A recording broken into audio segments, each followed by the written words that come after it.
اسلام کی دعوت تھی، لوگ مسلمان ہوئے. یہ لوگ عجیب ہے کہ ان کے عرس میں آتے ہیں اور آ کر حق فرید یا فرید کے نعرے لگاتے ہیں، حق فرید یا فرید کی صدائیں بلند کرتے ہیں. یہ تو اللہ کا نام نہیں لیتے، نام لیتے ہیں تو اللہ محمد چار یار حاجی خواجہ کتب فرید حق فرید یا فرید کے نعرے لگاتے ہیں. یہ کون سی صدائیں ہیں؟ یہ تو اللہ کو پکارتے ہی نہیں ہیں. یہ کون سی مجلس ہے؟ حضرت نے پوری زندگی اپنی اللہ کرتے گزار دی. یہ لوگ آتے ہیں ان کے مزار پر اور آ کر یہاں پر یہ حق فرید یا فرید کے نعرے لگا کر چلے جاتے ہیں. حضرت نے بولا دیوانے تو عجیب سوال کر رہا ہے، تجھے یہ معلوم نہیں ہے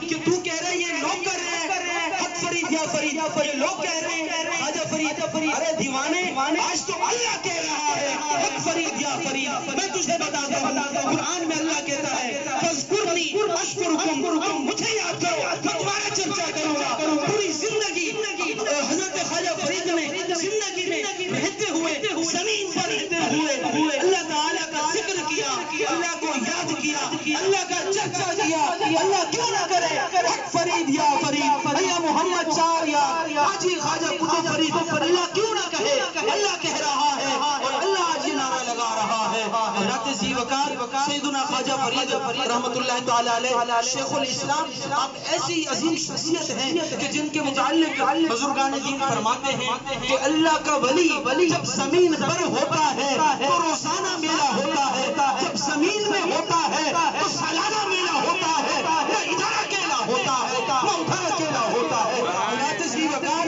حضرت سیدنا خواجہ فرید رحمت اللہ تعالی علیہ سلسلہ عالیہ چشتیہ کے وہ عظیم بزرگ ہیں، وہ عظیم ہستی ہیں، وہ عظیم منبع اخلاق ہے کہ آپ کی وجہ سے لاکھوں لوگ شرف با اسلام ہوئے اور آپ کے دست اقدس پر اسلام کو لوگوں نے قبول کیا. حضرت نے اجودن میں آ کر پاک پتن میں آ کر آپ نے جو اسلام کا قلعہ بنایا اس کو اور یہاں پر لوگوں کو مسلمان کیا. آپ نے لاہور میں اور سندھ میں پنجاب میں جس طرح سے خدمت کی وہ اپنی جگہ پر آپ ہے. حضرت ذی وقار سیدنا خواجہ فرید رحمت اللہ تعالی علیہ وہ آپ عظیم ہستی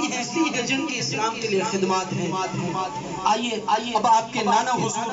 امام علی مقام سیدنا سید الشہداء جنت کے نوجوانوں کے سردار کی بارگاہ میں خراج تحسین پیش کرتے ہیں. اگر ہم سلسلہ عالیہ چشتیہ کے بزرگان دین کو دیکھیں تو وہ یہ کہتے ہوئے ہمیں نظر آتے ہیں کہ شاہ است حسین بادشاہ است حسین ہی است حسین بھی بنا است حسین سردار لگا دست در دست یزید حقا کے بنا لا الہ است حسین حقا کے بنا لا الہ است حسین. حضرت ذی وقار یاد رکھیں سیدنا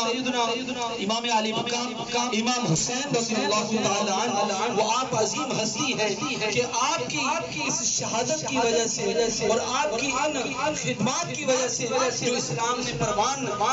پائی اور جس طرح سے سید الشہداء امام علی مقام حضرت امام حسین رضی اللہ تعالی عنہ کی عظمت کو دیکھیں تو حضرت عمر فاروق رضی اللہ تعالی عنہ کی بارگاہ میں آپ سے چل کر پوچھیں کہ امام علی مقام کا مقام و مرتبہ کیا ہے تو آپ کے صاحبزادے فرماتے ہیں کہ حضرت عمر فاروق رضی اللہ تعالی عنہ بے حد محبت کیا کرتے تھے امام علی مقام سے اور امام حسین رضی اللہ تعالی عنہ سے آپ خصوصی طور پر التجا فرماتے اور ریکویسٹ کرتے کہ حضرت آپ میرے پاس تشریف لایا کریں تاکہ میں آپ سے فیضیاب ہو سکوں، آپ کی زیارت کر سکوں. تو اس طرح سے امام حسین رضی اللہ تعالی عنہ حضرت عمر فاروق رضی اللہ تعالی عنہ کے پاس تشریف لایا کرتے تھے. ایک مرتبہ کیا معاملہ ہوا کہ امام علی مقام رضی اللہ تعالی عنہ آپ تشریف لائے اور کیا دیکھتے ہیں معاملہ کہ دربار میں حضرت عمر فاروق رضی اللہ تعالی عنہ کے صاحبزادے تشریف لے جا رہے ہیں. پوچھا صاحبزادے بتاؤ بابا کیا کر رہے ہیں؟ انہوں نے فرمایا کہ بابا حضور آج خلافت کے امور میں مشغول ہیں جس کی وجہ سے انہوں نے مجھ سے ملاقات نہیں فرمائی اور مجھے منع فرما دیا کہ میں گھر چلا جاؤں. امام علی مقام رضی اللہ تعالی عنہ آپ بھی چلے گئے کہ جب سگا بیٹا ہو کر اسے آپ نے ٹائم نہیں دیا کس طرح سے مجھ سے ملاقات کریں گے. امام علی مقام رضی اللہ تعالی عنہ آپ وہاں سے تشریف لے گئے، آپ چلے گئے. جیسی حضرت عمر فاروق رضی اللہ تعالی عنہ کو معلوم ہوا آپ نے فوراً سے بندہ بھیجا اور حضرت امام حسین رضی اللہ تعالی عنہ کو بلاوا بھیج کر آپ کو بلوایا اور جیسی آپ تشریف لائے امام علی مقام رضی اللہ اللہ تعالیٰ عنہ کی بارگاہ میں حضرت عمر فاروق رضی اللہ تعالیٰ عنہ اپنی دستار مبارک اتارتے ہیں اور رکھ کر عرض کرتے ہیں کہ یا امام علی مقام، کہ آپ کے نانا کی وجہ سے، آپ کے والد گرامی کی خدمات کی وجہ سے، آپ کے نانا کی وجہ سے آج مجھے یہ مرتبہ اور مقام ملا ہے، اور آج میں آپ میرے پاس تشریف لائے تو کیا میں آپ کو ٹائم نہیں دیتا؟ حضرت آپ جب بھی تشریف لائیں گے میں بغیر کسی اجازت کے آپ کو اجازت دیتا ہوں کہ آپ بغیر اجازت کے تشریف لا کر میرے پاس میری بارگاہ میں فیضیاب ہو سکتے ہیں اور مجھے آپ فیض دے سکتے ہیں۔ حضرت ذی وقار سیدنا امام علی مقام رضی اللہ تعالیٰ عنہ، آپ کا مقام و مرتبہ اتنا عظیم اور بلند ہے کہ آپ کی شہادت کو بھولا نہیں جا سکتا۔ حضرت مسلم بن عقیل رضی اللہ تعالیٰ عنہ، آپ اسلام کے ایک خط رساں کی طور پر آپ کوفہ تشریف لے جاتے ہیں اور وہاں پر جا کر آپ تمام معاملات کا جائزہ لیتے ہیں۔ اس کے بعد آپ امام علی مقام کو خط لکھتے ہیں کہ حضرت آپ تشریف لے آئیں، یہاں پر لوگ میرے ہاتھوں پر ہزاروں لوگ بیعت اسلام ہو چکے ہیں اور میری بیعت لے چکے ہیں، آپ بھی تشریف لائیں تاکہ یہاں پر اسلام کا کام ہو سکے۔ کوفہ کے لوگوں کے متعلق بڑا مشہور تھا کہ یہ لوگ پیسے کی خاطر اپنے آپ کو بیچ دیتے ہیں، تو مکے کے لوگوں نے اور مکے کے مسلمانوں نے منع کیا کہ حضرت آپ حجاز میں ہی رہ کر، مکہ المکرمہ میں رہ کر آپ کام کریں، اگر آپ کے کام کی زیادہ طلب ہے، آپ چاہتے ہیں کہ یمن میں جا کر آپ کام کر سکتے ہیں، آپ یمن تشریف لے جائیں۔ تو حضرت امام علی مقام رضی اللہ تعالیٰ عنہ نے فرمایا کہ تم کیا چاہتے ہو کہ شہادت کے خوف سے، موت کے خوف سے میں مکے میں بیٹھا رہوں؟ میری وجہ سے اگر اسلام کو تقویت ملتی ہے تو میں ضرور شہید ہونے کوفے ہی جاؤں گا۔ حضرت ذی وقار سیدنا امام علی مقام رضی اللہ تعالیٰ عنہ کو معلوم تھا کہ کس طرح سے آپ کے ساتھ یہ معاملہ ہونا ہے۔ امام علی مقام رضی اللہ تعالیٰ عنہ آپ سفر فرماتے ہیں اور تشریف لے جاتے ہیں کوفہ میں، اور جمعۃ المبارک کا دن ہے، جمعہ کا وقت ہوا اور صحابی رسول عرض کرتے ہیں کہ امام علی مقام کیوں نہ ہم جمعہ ادا کریں؟ تو لوگوں نے اعتراض کیا کہ اس دن یہ شہادت کے جتنے لوگ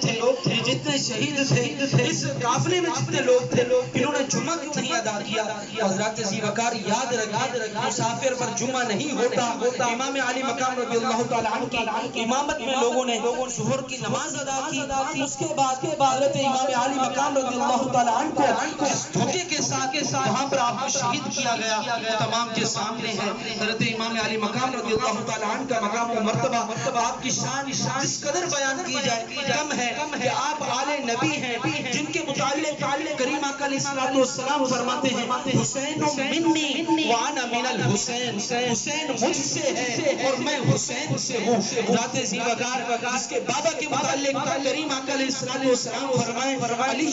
منی وانا منہ، علی مجھ سے ہے میں علی سے ہوں۔ ذات ذی وقار امام علی مقام رضی اللہ تعالیٰ حضرت علی المرتضی رضی اللہ تعالیٰ عنہ کے وہ صاحبزادے ہیں کہ جن کی تمثیل کے متعلق فرمایا گیا، لکھنے والے لکھتے ہیں کہ امام حسن رضی اللہ تعالیٰ عنہ کا چہرہ انور سے لے کر آپ کے بدن مبارک تک کریم آقا علیہ السلام سے تشبیہ تھی، اور امام حسین رضی اللہ تعالیٰ عنہ کے متعلق فرمایا گیا کہ آپ کی ناف مبارک سے، بدن مبارک سے، آپ کے پاؤں مبارک تک کریم آقا علیہ السلام سے تشبیہ تھی، اور یہ عظیم صاحبزادے تھے کہ کریم آقا علیہ السلام آپ کے اوپر یہ سوار بنتے اور کریم آقا علیہ السلام ان کی سواری بنتے، نانا سوار بن کر کے اوپر نانا کے اوپر سواری بیٹھتی تھی، اس عظیم سواری پر تو صحابہ کہتے تھے کیا عظیم سوار ہے، کیا عظیم سواری ہے، فرمایا جاتا اس طرح کی سواری ہے ویسا ہی سوار ہونا چاہیے۔ حضرت ذی وقار امام حسن رضی اللہ تعالیٰ عنہ، امام حسین رضی اللہ تعالیٰ عنہ کی خدمات ہمارے سامنے ہیں، اور انہوں نے جس طرح سے اسلام کے لیے کام کیا، یہ خان وعدہ بڑا عظیم خان وعدہ ہے جس کے متعلق کریم آقا علیہ السلام نے فرمایا کہ فاطمہ میرے جگر کا ٹکڑا ہے۔ حضرت ذی وقار مفسرین لکھتے ہیں کہ کریم آقا علیہ السلام کے قدمین مبارک جس جگہ پر لگ جائیں، جس مٹی پر لگ جائیں، وہ مٹی عرش سے افضل ہو جاتی ہے۔ جب وہ مٹی عرش سے افضل ہو جاتی ہے تو مجھے بتائیں اس عظیم ہستی کا ٹکڑا، اس عظیم ہستی کے جگر کا ٹکڑا کتنا عظیم ہوگا، اور ماں فاطمہ کتنا عظیم ہوگی، وہ ماں کتنی عظیم ہے کہ جو کریم آقا علیہ السلام کے جگر کا ٹکڑا ہے. حضرت ذی وقار امام حسین رضی اللہ تعالیٰ عنہ کی شان، آپ کا مقام و مرتبہ اتنا بلند ہے کہ آپ کے متعلق فرمایا گیا سیدہ شباب اہل جنہ، یہ جنتی نوجوانوں کے سردار ہے امام حسن رضی اللہ تعالیٰ عنہ اور امام حسین رضی اللہ تعالیٰ عنہ. حضرت ذی وقار یہ عظیم ہستیاں، یہ اسلام کے لیے انہوں نے اپنی قربانیاں دی اور انہی کی قربانیوں کے صدقے اسلام نے جو اسلام پروان چڑھا اور اسلام کو جو حیات بخشی وہ انہی کی قربانی نے بخشی. امام حسین رضی اللہ تعالیٰ عنہ اور امام حسن رضی اللہ تعالیٰ عنہ ان کی بارگاہ میں خراج تحسین خراج عقیدت کے جتنے بھی پھول نچھاور کیے جائیں کم ہے، اور یہ ایام خاص طور پر ان حضرات کی بارگاہ میں خراج عقیدت پیش کرنے کے لیے اور تمام مسلمان اس شاہ کے امام حسین اس شاہ کے اہل بیت پیش کرتے ہیں. حضرت ذی وقار ان ایام میں ضرور ان کو یاد رکھنا چاہیے، اور نہ صرف انہی ایام میں ان کا تذکرہ کرنا چاہیے بلکہ ان ایام کے علاوہ بھی انہی ہستیوں کو یاد رکھنا چاہیے، ان کا تذکرہ کرنا چاہیے. پھر آج بڑا مسئلہ یہ ہے ہمارے مسلک میں کہ لوگ ان ہستیوں کو تذکرہ کرنے سے کتراتے ہیں، ڈرتے ہیں. حضرت ذی وقار یاد رکھیں، امام علی مقام امام حسن رضی اللہ تعالی عنہ، امام حسین ہو یا حضرت علی المرتضی شیر خدا، یہ عظیم ہستیاں ہیں. ان کے متعلق کریم آقا علیہ السلام نے خود تذکرہ فرمایا، خود ان کے فضائل بیان فرمائے، احادیث بیان فرمائی. جب اللہ کا رسول، اللہ کا نبی، اللہ کا حبیب ان کا تذکرہ کر رہا ہے، ان کا تذکرہ کرتے ہوئے وہی کتراتا تو یہ غلام کیوں کتراتے ہیں؟ حضرت ذی وقار عظیم ہستیوں کا اہل بیت کا تذکرہ کرنا چاہیے، ان سے محبت رکھنی چاہیے. اور یاد رکھیں کریم آقا علیہ السلام نے یہ بھی فرمایا کہ اہل بیت کی محبت میں اتنا آگے نہ بڑھ جانا کہ تمہیں لوگ حد کراس کرتا ہوا دیکھیں، اور نہ اتنا بغض میں گر جانا کہ لوگ تمہیں بغض سے اہل بیت کا کہنے والا کہیں. فرمایا گیا کہ حب اہل بیت میں تم نے اس قدر رہنا ہے جو اس کا حق ہے اسے ادا کرنا ہے.